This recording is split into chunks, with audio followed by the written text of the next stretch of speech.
Dans le cadre du prolongement du métro B, le Citral doit réaliser une opération un peu particulière, rue du Grand Revoyet, à Oullins. C'est ici, à l'emplacement exact de cette maison, située à mi-distance entre les deux prochaines stations, Oullins Centre et Hôpitaux Sud, qu'une usine de désenfumage va être créée. Elle servira à faire évacuer la fumée en cas d'incendie et sera positionnée juste au-dessus du tunnel du métro.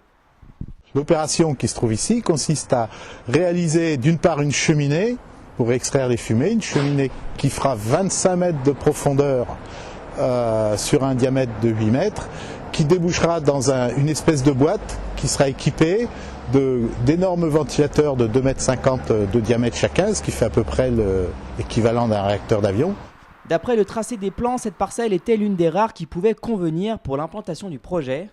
Elle était heureusement à vendre il y a 3 ans et le Citral a donc pu l'acquérir. Elle vient d'être désamiantée et sera démolie au cours du mois de janvier. Puis en début d'année prochaine, on aura une opération qui consistera à venir créer une boîte sur quasiment la totalité de la parcelle, une boîte qui fait 35 mètres, en béton, qui fait 35 mètres de long, 11 mètres de large et 8 mètres de profondeur, qui devrait être terminée 6 mois plus tard à peu près, donc vers le mois de septembre 2019. Le résultat final ne devrait pas incommoder visuellement les riverains, le site devant s'apparenter à peu près à celui que l'on trouve square Orcel à Oullins.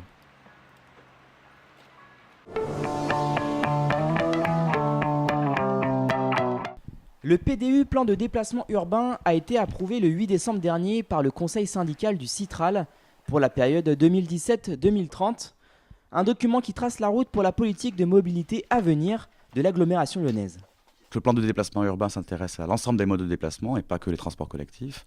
Il s'agit par exemple de faciliter les déplacements à vélo pour les gens ou bien encore de faciliter les nouveaux usages de l'automobile tels que le covoiturage ou l'autopartage par exemple, pour que les gens puissent se déplacer librement mais sans forcément avoir une voiture.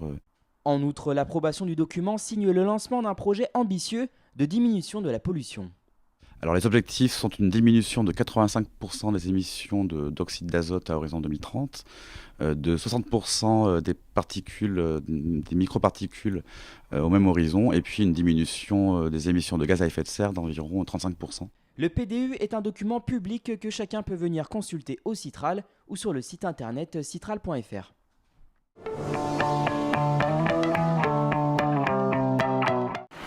Le projet du tram T6 suit son cours. Dans le 7e arrondissement, rue Challemel-Lacour, on aperçoit la métamorphose de l'espace public. Les premières bordures et les enrobés ont été réalisés. En février, les travaux d'infrastructure vont se poursuivre, mais cette fois de l'autre côté de la voirie. Sur Challemel-Lacour et sur le professeur Beauvisage, on devine les futures places de stationnement, les largeurs des voiries futures. Rue Henri Barbus, on voit parfaitement où passera le tramway. On devinera bientôt où seront les futures stations. Sur le boulevard Pinel, on est plus sur des travaux souterrains pour l'instant, sur l'ensemble des réseaux et des massifs de lignes aériennes. Mais très bientôt, on aura aussi les nouvelles bordures qui marqueront les limites futures.